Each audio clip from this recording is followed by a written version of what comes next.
both Necro and Prophet as cars, he will just demolish both lanes. Yeah, he's very happy about that. You definitely have to go away from the Prophet core now, I think. There's way too many good heroes against him right now. Get the position for Prophet. Does I play that? Has he played it? I don't know. Probably has. I'm thinking back to when it was like the DAC era, when we saw the rise of like the Nature Prophet. I don't know if he played it though. Well, he can definitely do it. He played a lot of offlane Prophet back in this time. Yeah. So. If you really want, you can just play 4 position CM and put the Prophet as a 5 as well. It also works, yeah. It's kind of a similar concept, just depending where you want the heroes to land. Always love myself some BKB freezing field fights. Versus Venge and Bat, kind of tough though. And then you get swapped and you're like, oh no.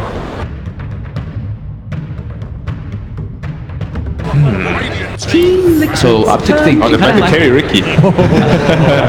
Just in case. It's also, I mean, versus Necro. It's very good. Necro is all about getting your ghost shot out. If you're silenced this early, it'd be pretty scary with the Venge as well. Like the Venge is what can enable that Ricky to really just pop off. That's we've seen 3 Rickies so far, only 1 win during the group stage. Honestly, Liquid has a lot of heroes to choose from.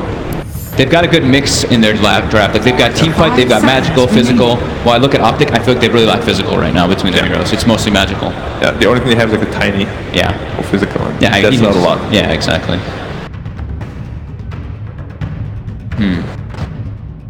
What they could be looking for. Their draft is so well rounded already. It is. Probably just a strong laner that doesn't suffer too much from a Prophet tiny dual lane potentially. I was thinking something maybe like a... I don't want to throw it out, but I was going to say something like a Sven, because... Sven is really good. Level 15 talent, you can dispel the Ghost Route as well. Right, what are they performing? Okay. So we think the... Safer. Yeah. And it's PL. Yeah. Okay. Phantom Lancer. So that's the lane that they want to get the PL versus the Bat Rider. Right. If PL gets farmed, they're going to win this game. Like late game, they have nothing against the PL.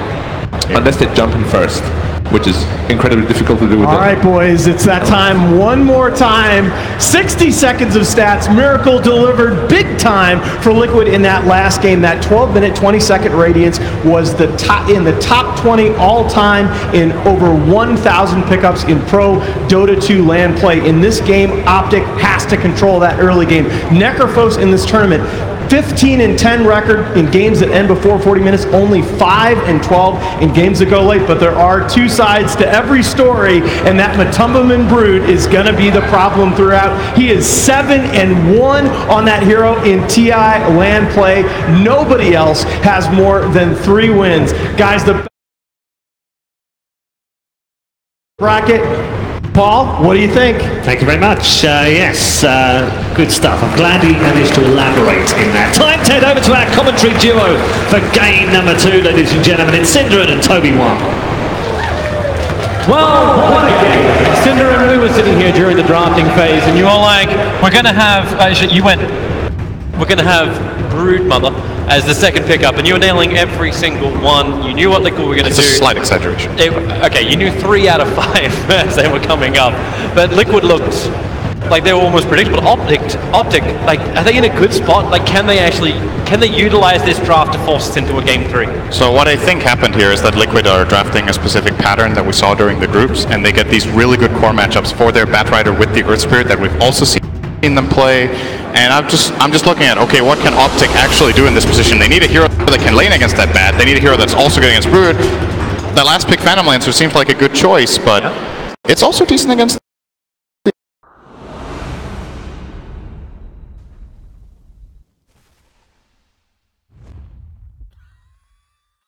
Prepare for battle!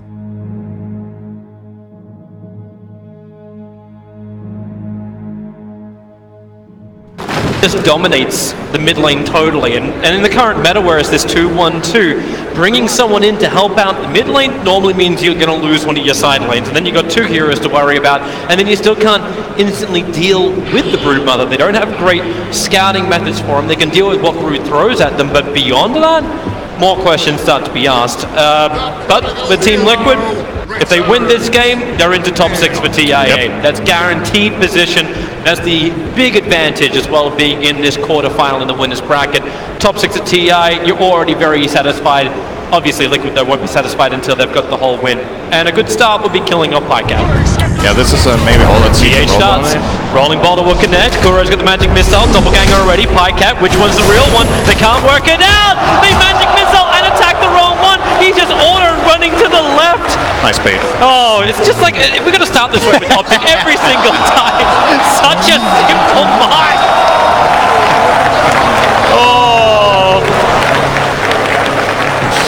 That's great. Yeah, I was gonna make a final comment on it. We don't really get to see it just yet, but this Ursa versus Phantom Lancer matchup is one we've seen a couple of times during the groups, I would say. And Liquid picking the Ursa in the position that they did, I think they were anticipating this Lancer pick. I think they were expecting that this would happen, and they're willing to take the risk. In my mind, Ursa is actually a decent hero against Phantom Lancer at specific timings in the game, just because Fury Swipes, once you get it on the real PO, he doppelgangers, it sticks. You can follow him very easily and bring him down with this heavy chase that they have from Earth Spirit and Batrider, and you can even swap him back in with the Venge. So I think it makes a lot of sense. However, later on, Lancer is a problem a lot of the time for this Ursa hero. Yeah, because then there's just so many of them, they're going to be burning off the mana if he decides to go Diffusal Blade. Whole bunch of problems for him. Top lane, I think it's going to be a lot of problems for Optic Gaming. It's already the aggression of Kuro rolling nice Boulder. block. It's actually blocked by Zai. He's doing a lot of damage to GH. PPE isn't much more to give apart from his life. The Nova does connect, but GH already beginning his self. They've taken so much damage. Yeah, they've done first blood. If they can get more, the Earth Shock comes in from Miracle. Remember, he went that level 1, but 33's Death Pulse, chasing him into the tree line. They need a little bit more damage, a little bit more reveal. The attack keeps the armor low from Zai, and with the Nova, they'll slow down Miracle, find the kill. There's still a pesky Earth Spirit behind the lines. And thanks to this being 1 minute into the game, the respawns are quick, and you know they're going to just open up again. And what we have here is one of the situations that we haven't had very much during this tournament. It's actually a 3-1-1 setup for both teams. Currently, the Batrider playing a one-on-one against the Phantom Lancer. Optic did have to pay a decent amount of experience to bring down the Phantom Lancer to this bottom lane, but they do end up getting the lane matchup that they want. They don't want Ursa against that Lancer, and they definitely do want their Lancer against the Batrider. Necrophos against Batrider, unplayable lane. GH has already TP'd down towards bottom lane, so yeah, PL, not what he wants to have. He'll back up for now, away from the ES. Thanks to the Dire Observer Ward that was already down from Optic, they're already very well aware of this rotation. That's when you got the flexibility of a hero like Nature's Prophet. Could bounce anywhere across the map. This Nature's Prophet can just change the balance of the lanes very quickly without having to rotate very early on. So now it's Miracle, who's not going to get much out of the lane. 1 CS in 2 minutes. This is the opposite of his game 1. And Ursa's not really the greatest comeback hero. If you have an atrocious laning stage, it takes a decent amount of time to catch up in that jungle position. So we'll see how it goes for him so far. Like you said, Optic have a pretty good grip on this top lane. Just, I think this matchup it's weird, right? The Ursa against Necrophos, Ghost Shroud is amazing against Ursa, but at the same time, Ursa one of the hardest burst heroes. So if you have Ghost Shroud on cooldown or you're stunned, Ursa can make quick work of you, but obviously Vengeful, they have no kill potential up here right now. Well, GH is in trouble. He'll Rolling Boulder up, PPD. As all great CMs do, goes Frost Nova as well as the Arcane Aura, sorry, Crystal Nova, sorry, then the Arcane Aura. So no Frostbite to stun him up. But at least makes GH burn his consumable. He's got 3 stick charges and a clarity to work with. The thing I talked about last game with this Liquid team that they have... trouble for Zai. Kuro and Miracle opening up on him. Zai beginning the TP and TP out! Bottom lane 2. Yep, they're going out. Multiple targets. PyCat. So Prophet escapes. PyCat will not. PPD now under the Firefly with Sticky Napalm on him. He's got Nova off cooldown now, so wants to turn around at least dish out something. As he'll salve up.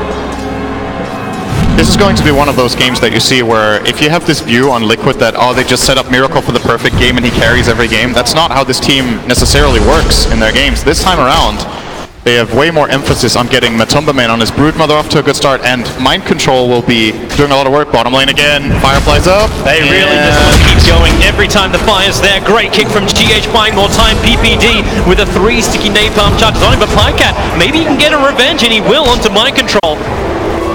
That's a very important kill. 314 gold for PyCat, and obviously it's a support kill going the other way. Yep. A lot of experience too. Mind Control in this situation was level 4. So PyCat is kind of evening out the lane now as far as experience goes. On the gold, still a slight disadvantage, but he has a wave in his tower, so it's going to even out. Just this one exchange doing a lot for OPTIC in that bottom lane. We haven't even really looked. Okay, we can look towards top lane as this is just a simple initiation go shroud as well as the bump, but that's why you've got that Earth Shock slow down 33. One more fist pump would do it, but 33, the movement speed with the death pulse. Miracle's real low, but he has the damage required to get the kill. Zai doesn't have the vision, so Miracle can just out back up again. While that was happening on bottom lane, there was another kill onto PPD. Mind Control and GH copying a lot of damage, but they're there for the 5-minute bounty runes. Crystal Maiden is a very slow hero. 277 move speed, PPD is nowhere near getting boots.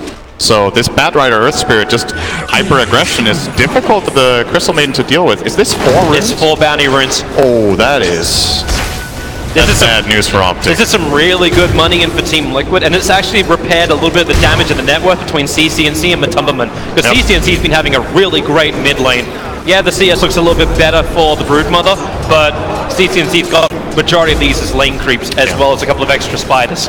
We've seen Matumberman play this lane, I think, twice before this tournament, however, and if he plays against this Tiny, he's willing to lose a little bit. That's how the lane goes. He's just farming jungle and getting the job done later. A rolling boulder going in under the bottom lane. Pycat was able to doppelganger dodge it, so Mind Control and GH will not get the initiation they want.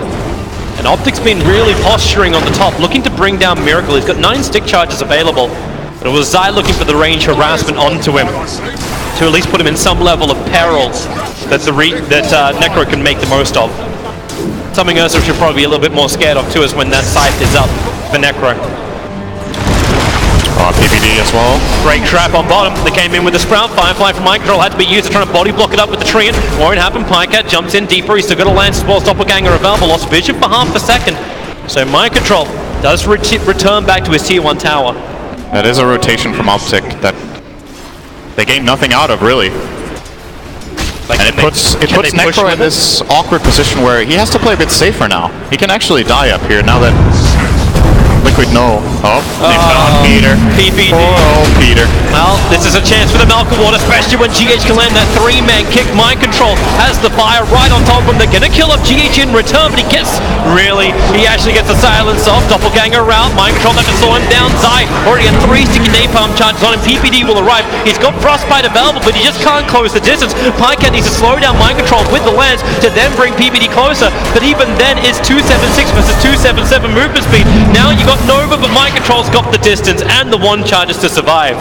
And GH brings in the Tranquils and refills the bottle. So it looked like, okay, at least they got some good pressure out. Nope, PPD's not going to be expecting this. Rolling boulder back in again. PPD was at least able to dodge the rolling boulder in, but it's just going from bad to worse for him. He's 0 now for 5. Again, being the majority of Liquid's kills. It's a really hard game for Maiden, to be fair, in this early game when you get this laning. Phantom Lancer is good against Batrider, but this exchange of just the supports being in the lane, Maiden is food for this dual lane. Zai looking to try and engage. 33 is really close to level 6, but he's too far off. He needs more creeps to die. So now the attack comes in from Miracle. Ghost Shroud's still available, but he's already burned his stick charges and doesn't have Death Pulse up just yet. So Kuro gives the vision up as, Miracle wants to Salva get back into the fight, but level 6 is there, but there's no mana for the Reaper's side. Prophet has to come back in again. Miracle just clumps trying getting away from these Treants, but then the stun is there from Kuro. Zai's arriving. Sprout, can he actually lock up Kuro? The distance, the scythe is up. Kuro won't die to this. Maybe the last attack. It is there from 33. The regeneration gets to arrive. That's why he pops up the Ghost Shroud. And Miracle losing armor, but that burst damage. Oh, almost bringing down Zai, but it's a big kill for 33. 2 of them, in fact. Such a close game. Maiden Aura. That's that global clarity. It actually made the difference. 33 got his Reaper in time. Oh, bottom lane. Hey, at least Maiden can stay alive for a little bit longer. He's okay. He's fine this time. There's too much harassment actually coming in to Mind Control when he goes in this deep now. Should have also flagged that mid lane. Tier 1 tower was brought down by CCNC. This is closing up the area that Matumberman has to play in. Obviously, you can still move very fast inside of the webs. This is what you want to do if you're playing against Brood. If you can't hunt Brood and kill it, at least put pressure on the tower constantly so you get something out of it. Either Brood has to go back and defend, which costs farm, or you just get that free map control. And very nice from CCNC. Oh, he's not going to find him here. It looks like he's waiting for it, but Matumba. GH.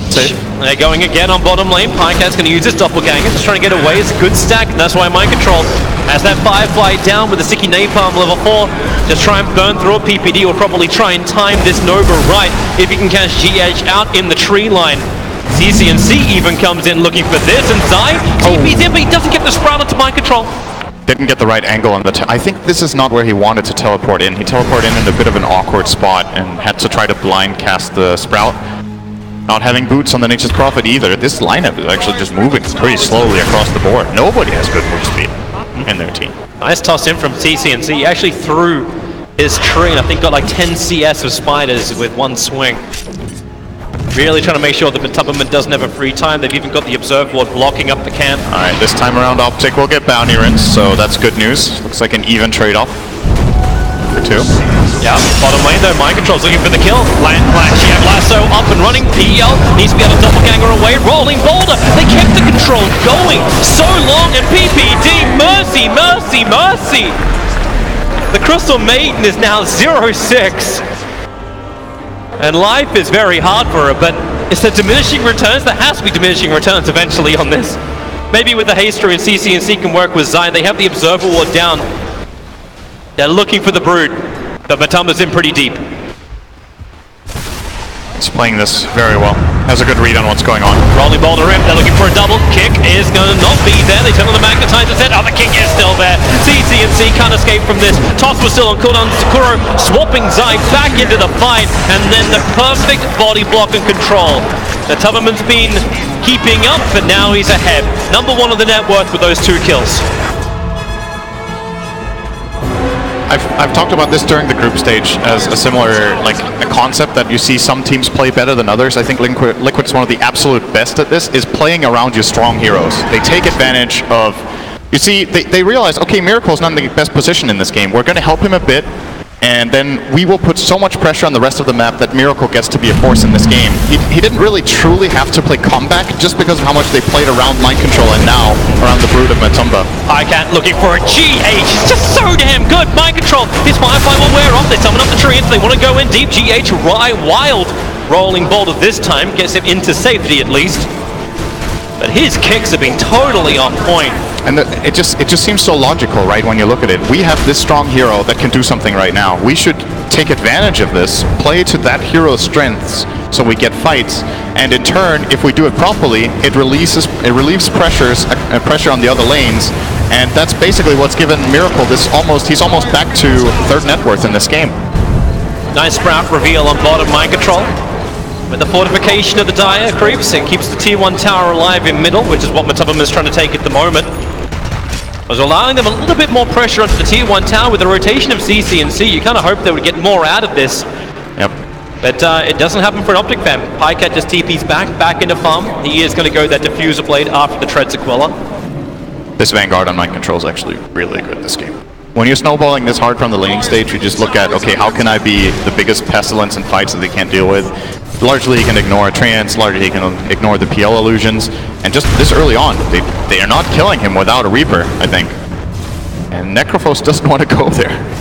So, he can feel very confident. I'm curious to see if Mind Control goes for a dagger now, or if he even goes just a full-on combat build with Vanguard and Pipe, and just runs into them and fights. It's like, try to kill me. I have a swap behind me. You can get the Blink Dagger later if they really require it. That's what will allow him to at least catch up to Zai.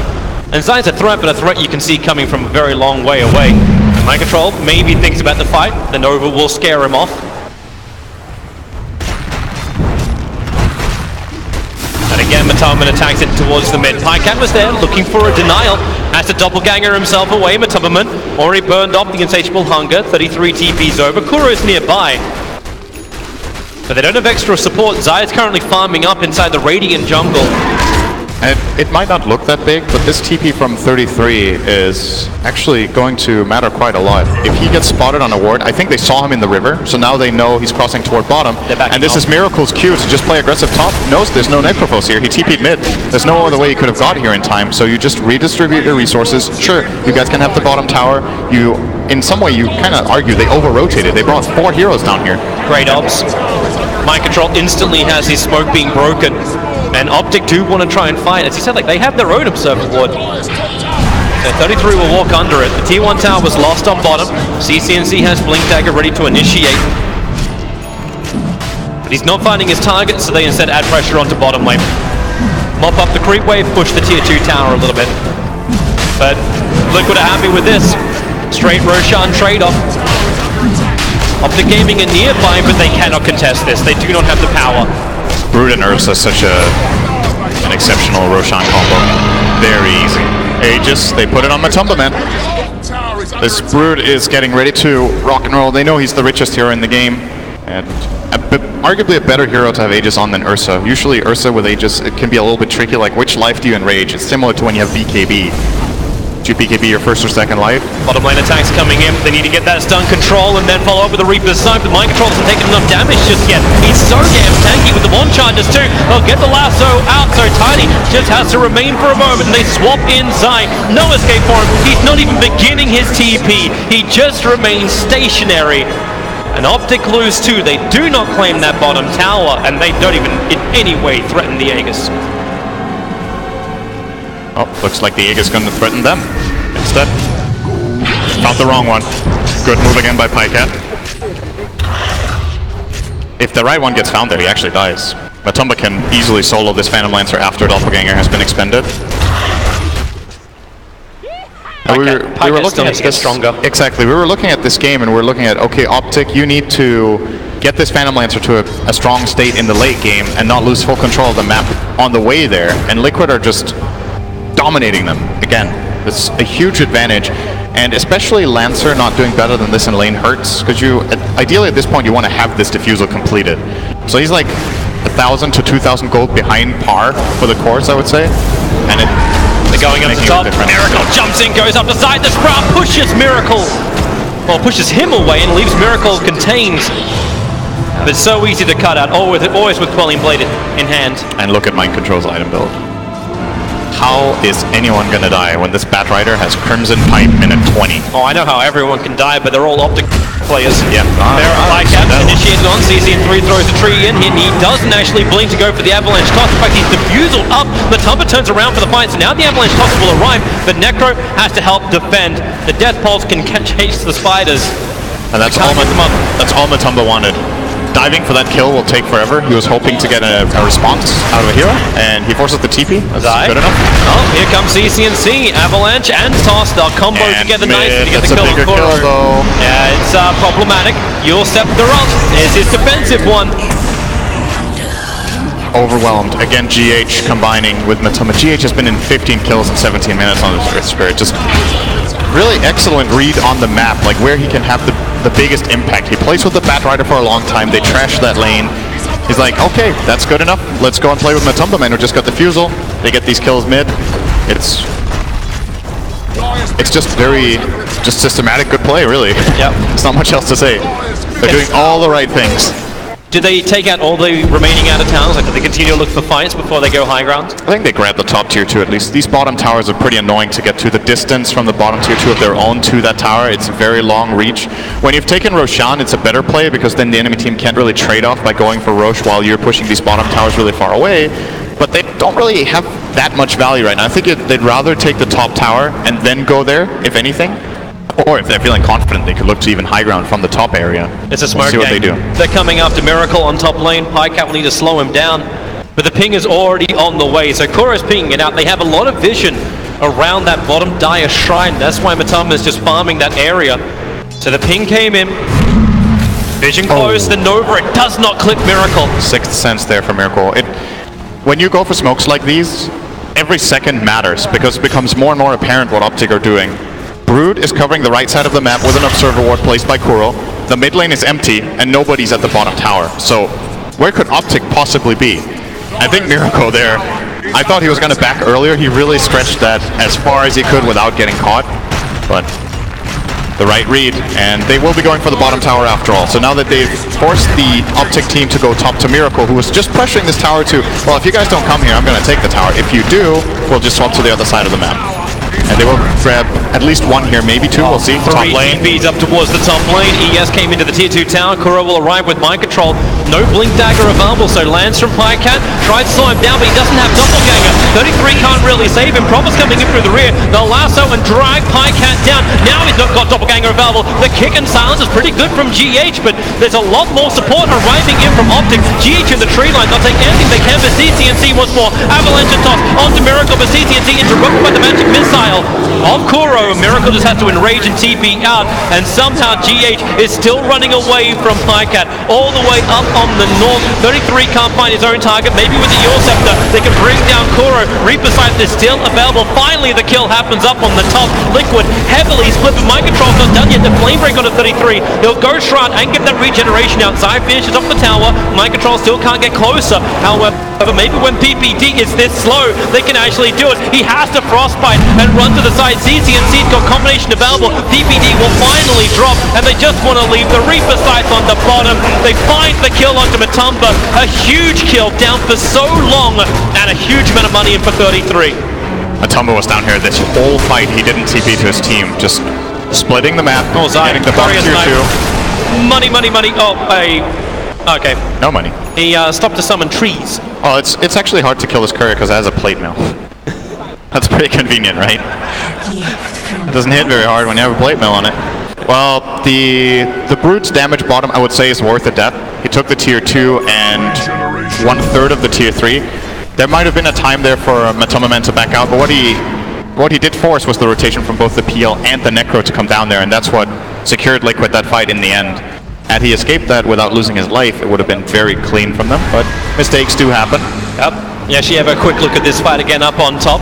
So underneath the tier 1 tower, CCNC already forced to retreat, but they just wanted to force this so hard. You see Miracle casting the Enrage there in anticipation of the Reaper's Scythe, but that makes 33 hesitate for a moment. His blink comes off cooldown, he gets out. Now he yules they catch this Venge, but they can't Reaper him, and I don't think he wants to either. Good thing for 33 he didn't actually. Ends up using that bottom to kill that Broodmother. Yeah. I actually kind of wonder like what this fight would have been like if PL didn't go chasing after a support. Have a breather. Why am I so greedy? That's the face of a guy saying, why am I so greedy? But Tubberman, he's meant to be the unbridled aggression. To get back into their farming, Zai with Wrath of Nature just keeps pushing out the lanes. And this is where OPTIC can stall things up. The fact that Nature's Prophet, he's finished up a Spirit Vessel, he can keep the side lanes going, they've got great wave clear OPTIC. So pushing high ground is a very risky thing for Liquid. One person goes down to Reaper's Scythe. They're dead for a very long time. If you want to commit the buyback, sure, but it's OPTIC who can defend quite comfortably from range. If they hold out long enough, this Phantom Lancer will be pretty scary. So absolutely, that is... He's catching up on the net worth. He's almost the same as the Ursa. Now they go towards the mid, but Kuro has the distance. They didn't have enough information about the position of all the Radiant heroes to commit for that kill, and it's also a low value kill anyway, so they don't want to risk anything to get this Venge. But again, with a good map read. Is Matumba waiting for a fight? He's just sitting on top of this Ancient for the last maybe like 20-25 seconds. Pushed out an Observer Ward, and Zai actually did that on the other side of the trees, so Matumba shouldn't be aware of it. Yep. Oh. He's looking for someone to come and farm. He's lurking. This is pretty dangerous if he just goes up the high ground here. Comes over, goes out for CCNC, Avalanche and Toss will kill off his army with the Wrath of Nature. Matumba just turns on the Insatiable Hunger Pike. That's a bit crazy. Underneath the shrine, he doesn't want to commit with it, but he will when there's extra support. Mind Control's got Blink and PPD. Not again, not like this. He's going to be jumped, lassoed back, and the Crystal Maiden is mauled.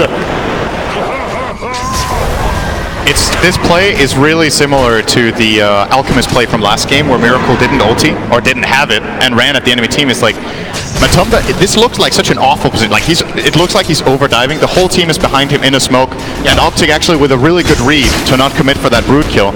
You see, you're just looking at the situation like this is kind of a crazy dive.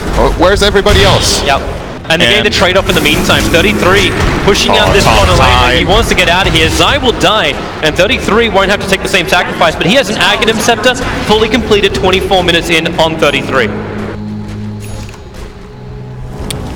Yes. Could be a big item. They still have the problem of getting the heroes down to half health in the first place. Yeah. But once they get over that step, it will get interesting. So CCNC with a Shadow Blade should be able to do that on most of the Radiant cores. And obviously Pycat with just 1 or 2 extra items. Time is ticking. Liquid are not actually gaining. Look at the gold graph. It's plateauing. It's been 6 minutes, and they're not really making progress. That's not necessarily a problem for now, but if they do take a bad fight, it could become problematic. This Roshan should belong to them. Yeah. And then we'll see what they choose to do with it, if they try to high ground or not. It's still, and that's the big enabler, right? Like Team Liquid need to have this Aegis and cheese so they can just go high ground, so they can take the fight that you're talking about. And I think the key in this coming fight is that Mind Control tries to find Necrophos. If he manages to do that, that would be really big.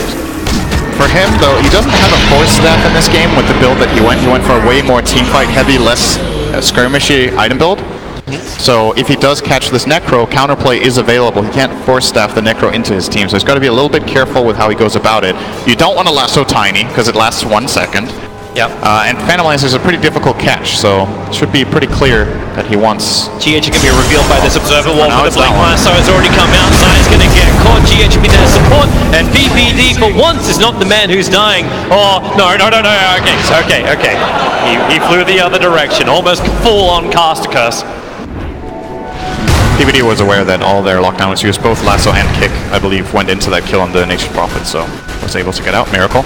Yeah, he's got that Observer. We're just watching the PL Illusions farming. It's very thick coverage of the Dire jungle. And wherever there isn't a ward, there's GH or there's a Broodmother. Alright. Metastyle is done for the Phantom Lancer. Pycat's starting to get somewhere now. He's still, I think, his next item, if he gets that without them losing more than maybe 1 lane of barracks, this game could get really interesting for OPTIC. But it's a big if. They're 12,000 down. They could have Aegis and Cheese. They have the high ground position right now that they're trying to strike from, which is being pinged out by PPD, is aware that this seems like the most likely place for them to be right now based on their vision. And good thing about this Nature's Prophet pick is that, well, when Liquid tries to start getting into this high ground position, the split push is kicking in. 33, as well as Treant's top, are pushing this down quickly, and I think Liquid will retreat and not get to high ground just yet. Yeah, you see this, the heroes too, they're willing to sacrifice. Well, yes, you want to have like items onto 33. He's already got the Aghanim Scepter. He's got the item for that high ground defense. And Zai, well, he's the sacrificial lamb. The rest of the time, it's making sure PL has that space to farm up. Need to get bigger. CCNC does get initiated on. Support is nearby, but they are not going to help him out. CCNC can do the avalanche toss and hurt Matumberman, but you hurt him, but you don't kill him. He's still got the Aegis. Instant movement. 33's on bottom lane. They're pushing out the other side lane, and they do find a big ninth death for PPD. And they also saw Zai, I think, for half a second. They just keep pinging him out too. Sometimes Dota is really hard. Sometimes it's just really, really hard. It's one of those games. Being Crystal Maiden in this game is really hard. Yeah. But at least now they know where Ursa and GH move. Both TP down to the shrine underneath the Dire Obs. So OPTIC can play around this. Kuro and Matumba rotating down towards the bottom lane as well. With Manta, it's so easy for Phantom Lancer to dodge out of these areas. Hey Zai, you want to kill that ward in time? Yeah, he does. He does. 154 gold. I like it. So Zai going for that Force Staff without... He still doesn't have boots. Gets obviously some movement speed from that Spirit Vessel. 30 movement speed. So it helps. And he has a movement speed talent. So still moves at a decent 362. And this Force Staff is crucial for his team. That's how they can try to disengage from a Diffusal Broodmother. It's how they can try to disengage from an Ursa blinking in going for a bash. It will, however, not save them from Lasso. Yeah. And Mind Control with that newly picked up Yules now has 2 disables in skirmishes. The push is coming again up on top lane, but Team Liquid, remember, they've got the Aegis Immortal, they've got the cheese. They want to be breaching the base. Even if it's just to kill off the tier 3 tower, that will open up the shrines for, well, demolishing. But they smoke up, 4 heroes together. And who's going to be the target? Right now, Prophet still has a lot of momentum on top lane. CCNC's farming in the jungle. Getting very close towards that Shadow Blade, but they need to hold their buyback money too. Tiny and Necro both have buyback available, and here's Matumberman testing the defenses, putting the toe in the OPTIC lake. And how cold is it going to be? PPD. Oh, that's cold. That's real cold. hold. PPG just gets exploded again. 43 seconds down, Blink Lasso, big target. They called out 33. There needs to be some kind of safe CNC and see where is the extra help. The swap's back, they just keep going one by one. Luckily there's a lot more Pycat where that came from. Chasing after Kuro, burning off the mana. Pycat now has to use the mana style, but he waited, so then the diffuser blade follow-up is up. Pycat does not have buyback available. Necro is used here. Miracle has burned the BKB. Now you may have taken the top tier 2 tower and Zai's reaching the tier 3 tower on top, but you are losing your mid if you're Optic. And who wants to come back to defend this? Zai's already beginning his TP out, and it's Mind Control who's sent back for defense. They don't care. Miracle and Matumba will be happy to continue this fight. That was the one lasso they needed. The exact target at the exact time. Mind Control just waited for it patiently. When's Necro coming in? Send him up, bring him back down again. Remember, there's still the Aegis Immortal on Matama, but Avalanche, can he toss him back in? No! The silence is up, and CCMC, the triple kick! G8! G-God! So good! Triple kill for Miracle! They're gonna look for the Ultra! This will be a dieback on 33! Wait for the inevitable! Matama's just a beast! Miracle will take the Ultra kill, and that really is probably the game. They're back doing it. GG Cole is gonna come out just a bit as the GG pushes up. Pycat is the sole defender for Optic Gaming, and there is no way he can hold back the Horde. Liquid just looks so good, man. They're making all these super good decisions with which heroes they put where, how they play their lanes, how they move around, spell casting, everything's on point. They look in really good shape, honestly. Yeah. That's it. Team Liquid have done it. Took half an hour for game 2, but it belongs to them, and so does top 6. They are the defending champions, and they are playing champion level Dota. They made it look easy this game, I gotta say. This time, they didn't have this super big alchemist time bomb that you had just had ticking. This game was more about